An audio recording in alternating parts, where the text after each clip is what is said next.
Кримсько-татарські бранці в ростовському СІЗО утримуються разом з в'язнями, хворими ковідом. Зараз і в них з'явилися симптоми коронавірусу, але керівництво СІЗО відмовляє в медичній допомозі. Про це заявила адвокат Софія Шабанова після розгляду апеляційної скарги військовим апеляційним судом на продовження арешту. Аким Бекіров, Васан Яніков, Рустем Сейтхалілов, Сейтвілі Сейтабдієв та Ескендер Сулейманов вимагали випустити їх з ізолятора. Втім, суд тримання їх під вартою визнав законним. Адвокат брала участь у засіданні з окупаційного Сімферопольського гарнізонного суду. А політв'язні, попри стан їхнього здоров'я, були присутні відеозв'язком з ростовського СІЗО. В ходе заседания мы выяснили, что Сейтхалилов уже несколько дней температурит. В камере есть, так скажем, лица, которые уже болеют ковидом, и ковид подтвержден. Также в этой камере, Сейтхалилов сказал, находится Бектимиров, у которого уже больше недели очень высокая температура, даже больше, чем у Сейтхалилова. Помощь никакая не оказывается медицинская, кроме парацетамола, им ничего предложить не могут. И вот он с температурой участвовал в судебном заседании. В принципе, определение Южного окружного военного суда от 3 июня 2021 года оставлена в силе, а мера пресечения продлена. Мы никаких иллюзий, конечно, не питали по этому поводу, но обращали внимание и на состояние здоровья наших подзащитных, и на то, что медицинская помощь не оказывается, и что в условиях ковид угрожает их здоровью, конечно, и жизни опасность. Но суд все это проигнорировал. Мустафа Джемілєв готовий приїхати на судилище, якщо заборону на в'їзд до окупованого Криму буде знято. Про це він повідомив своєму адвокату Миколі Полозову. Лідер кримсько-татарського народу, якого окупанти заочно судять, отримав повістку з вимогою з'явитися на засідання в окупаційний суд Армянська. Оскільки прямого поштового сполучення з материковою Україною Крим нині немає, окупанти відправили листа до Ставропольського краю Росії. Там його запакували в інший конверт і відправили до Києва. Таку ж тактику використовували для виклику голови меджлісу Рефата Чубарова. Адвокат Микола Полозов звертає увагу на неузгодженість дій російських силовиків, оскільки Джемілєву заборонено в'їзд до Криму в найближчі 14 років. Полозов називає це шизофренією. То есть один орган государственной власти запрещает въезд Мустафе Джемилеву на 15 лет, а другой требует обязательно его явки на заседание 5 августа. Тут ситуация ровно как в старом анекдоте. Уважаемые органы, вы либо крестик снимите, либо трусы наденьте, потому что в таком виде ситуация выглядит чрезвычайно и, очевидно, нелепо для любого стороннего наблюдателя. У квітні минулого року окупанти звинуватили Мустафу Джемілєва у недбалому зберіганні вогнепальної зброї, незаконному придбанні та зберіганні боєприпасів, а також у так званому незаконному перетині держкордону Росії. Йдеться про спробу національного лідера кримських татар 3 травня 2014 року потрапити до Криму з Херсонської області. Тоді зустрічати його приїхали тисячі кримських татар, але окупанти його не пропустили. Вже третій експерт не приходить на засідання у справі Ельвіра Аметова, через що засідання переносяться. Окупанти звинувачують голову Судакського регіонального меджлісу у незаконному придбанні та зберіганні вогнепальної зброї. Йдеться про старовинний револьвер, який зберігався у приватному музеї Ельвіра Аметова. На етапі слідства експерт зробив висновок, що шматок металу або ж болванка може вистрілити. За словами Аметова, окупанти вже жалкують, що почали цю справу, бо не можуть довести її до кінця. Они-то заказ получили, а вот как теперь выбраться из этого положения, не знаю. И вот мучаются, хотят нас запугать, что ли, этим или как. Но я хочу немножко экскурсию взять. Начиная с 1783 года, все время над нашими крымскими татарами идут вот эти судилища. И по сей день. Столько лет. По сей день. Сколько наших сейчас пацанов ни за что посажен, вроде как нас террористами хотят показать мировой общественности. Но слава Аллаху, мой народ всему миру доказал, что мы мирным путем вернулись на родину и мирным путем добиваться будем своей государственности.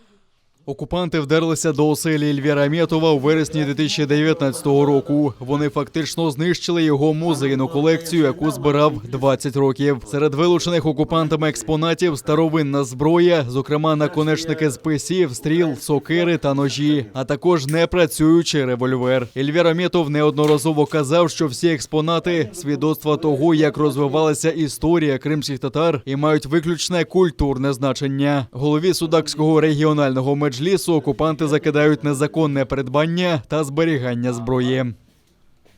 5 українських воїнів поранено поблизу Мар'їнки, що на Донеччині. Там окупанти били з гранатометів різних систем та стрілецької зброї. Поранені воїни у шпиталі. Один захисник у важкому стані, інші в задовільному. Крім того, ворог бив з протитанкових ракетних комплексів по Новоолександрівці та зі 120-х мінометів у бік Широкиного на Приазов'ї. Але найбільше дісталося селищу Нью-Йорк, що на Донеччині. Зі ствольної артилерії та важких мінометів російські окупанти обстріляли цивільні квартали. Пошкоджено кілька осель, вибито вікна, двері, подекуди знесено стіни. Інформації про постраждалих поки немає. Місцеві жителі кажуть, гатили з боку окупованої Горлівки.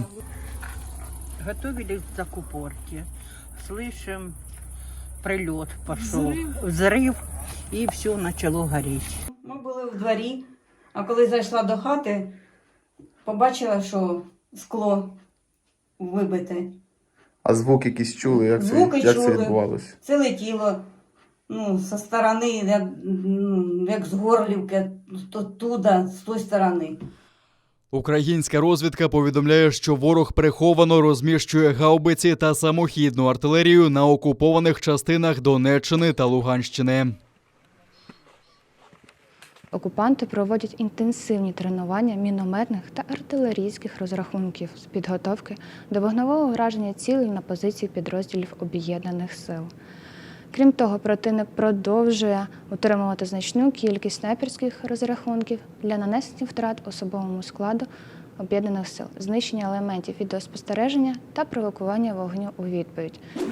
Військово-морські сили України показали перший ударний комплекс «Байрактар ТБ-2» турецького виробництва. Про його поставку до українського війська напередодні повідомив міністр оборони Андрій Таран. ТБ-2 – це оновлена версія бойового комплексу. Має вдвічі більший радіус дії до 300 кілометрів. Апарат має розмах крил 12 метрів, понад півтонни злітної маси та піднімається на майже 7 кілометрів. Крім розвідувального обладнання, може нести керовані протитанкові ракети та авіаційні бомби. ВМС використовуватиме апарат для прикриття південних рубежів, акваторій Чорного та Азовського морів. Впродовж кількох днів на аеродромі на Миколаївщині перевіряли роботу обладнання «Байрактара» та станції управління.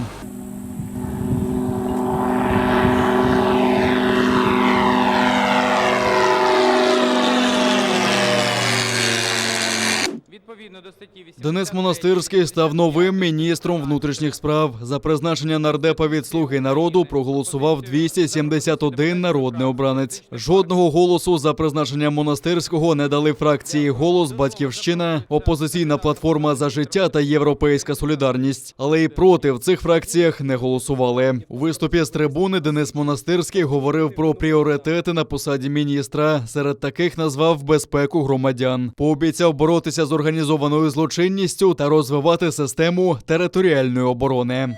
Шановні друзі, тому велику частину своєї роботи я збираюсь присвятити зміцненню внутрішньої стійкості і оборони нашої України у тісній співпраці з Міністерством оборони, Генштабом та українською розвідкою. Запевняю вас, що я буду приймати активну участь у створенні розбудови дієвої системи тероборони та в усіх заходах, які будуть сприяти відновленню територіальної цілісності України, поверненню українського Криму та Донбасу. Слава Україні!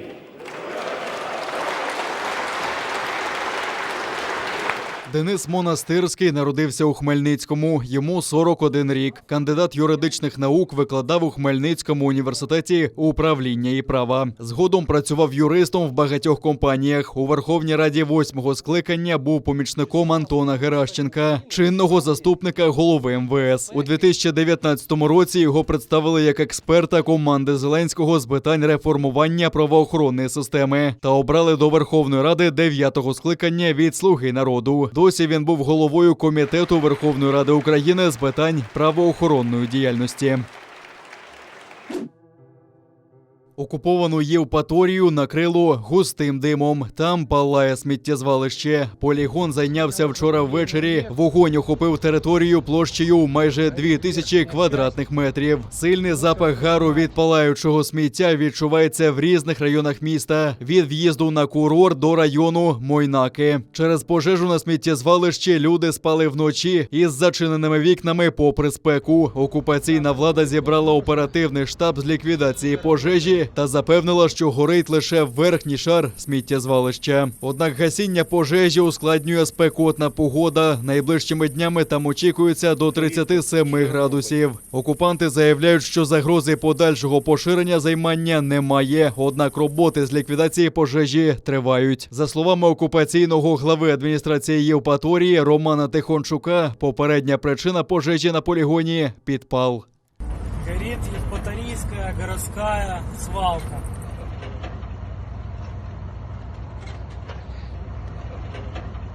На материковій частині України новий рекорд щеплень. За добу вакциновано ще понад 117 тисяч українців, повідомляють у Міністерстві охорони здоров'я. Також у центрах масової вакцинації розпочали проводити щеплення препаратом Pfizer. Для щеплення цією вакциною потрібно записатися через медичну інформаційну систему Хелсі. Також, за даними МОЗу, вже другий день зростає кількість активних хворих ковідом. Так, минулої доби виявлено більше 700 нових пацієнтів, трохи більше 600 одужали, 17 померли внаслідок хвороби.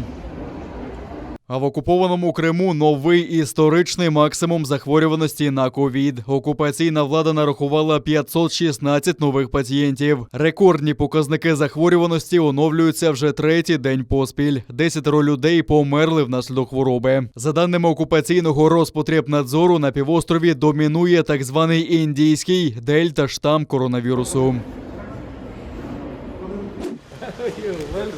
Розслідувати витоки пандемії COVID-19 у Китаї заважає брак даних про перші дні спалаху. Про це заявив голова Всесвітньої організації охорони здоров'я. Ми дійсно просимо Китай бути прозорим, відкритим і співпрацювати, особливо щодо необроблених даних, які ми просили в перші дні пандемії. Гебрієсус також заявив, що було передчасно ігнорувати теорію про те, що вірус міг просочитися з лабораторії в Ухані. У будь-якому спалаху ви досліджуєте його походження. Нам потрібно знати, що сталося, щоб запобігти наступній епідемії. В березні група експертів під керівництвом ВООЗ представила звіт за результатами 4 тижнів розслідування в Ухані і його околицях. В документі йдеться, що вірус, ймовірно, передався від кажанів людині через іншу тварину. У висновках також зазначалося, що теорія лабораторного витоку вкрай малоймовірна. Але ряд експертів і деякі країни, включно з США, не задовольнилися цим висновком. Тим часом влада Китаю називає теорію витоку абсурдною. Відзначимо, що ще адміністрація Дональда Трампа звинуватила ВООЗ в тому, що організація діє в інтересах влади КНР і допомагає їм приховати інформацію про походження COVID-19. Тим часом ВООЗ вже планує організувати другу фазу розслідування витоків пандемії.